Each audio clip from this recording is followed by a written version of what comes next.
Patuloy po ang pagtawid sa panganib ng mga taga-sitio Madlum sa San Miguel, Bulacan po yan. At mukhang matatagalan pa yata ang kanilang kalbaryo. Sabi kasi ng lokal na pamahalaan, hindi pa kasama sa kanilang proyekto ang pagpapatayo ng tinatawag na hanging bridge kapalit ng tinatawiran ngayon ng mga tiga roon. Tulay na kable lamang po mga kapuso itong pagtutok ni Micaela Papa. Sa programang Motorcycle Diaries natin unang nakilala ang mga residente ng Sitio Madlum sa San Miguel, Bulacan. Ang mga bata araw-araw nakikipagsapalaran para lang makapag-aral.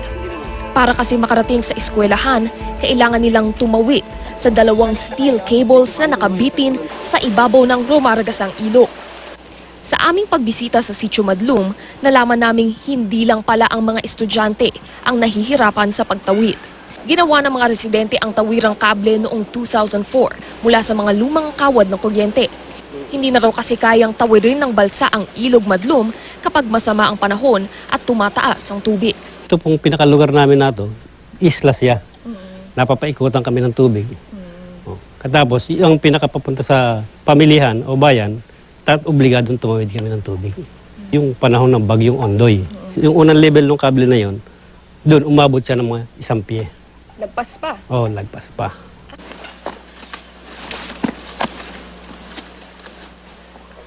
Ang nakakatakot dito, yung mismong papunta pa lang sa kable, medyo matarik, tsaka tusok-tusok yung mga bato. So, imagine kung yung mga estudyante dadaan dito everyday, mapanganib talaga.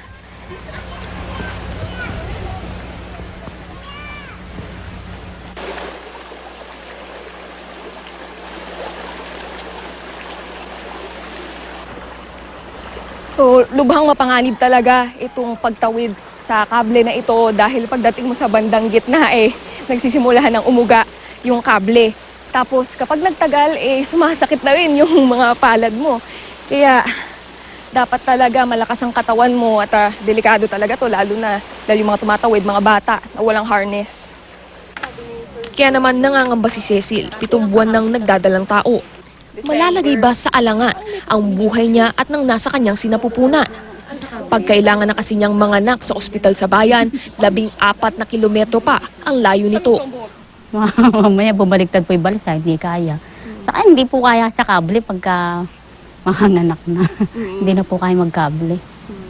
Ayon sa mga residente, ilang opisyal at eleksyon na raw ang lumipas na may nangakong gagawan sila ng hanging bridge. Pero ayon kay San Miguel Mayor Roderick Chongson, wala pa raw na ipaaabot sa kanyang reklamo o request kaugnay sa pagpapagawa ng tulay sa Madlum.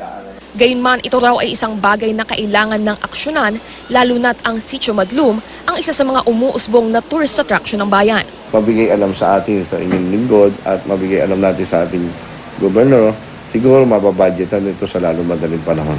Kung ano ba ang tama at kung ano ba yung karapat-dapat na mailagay doon.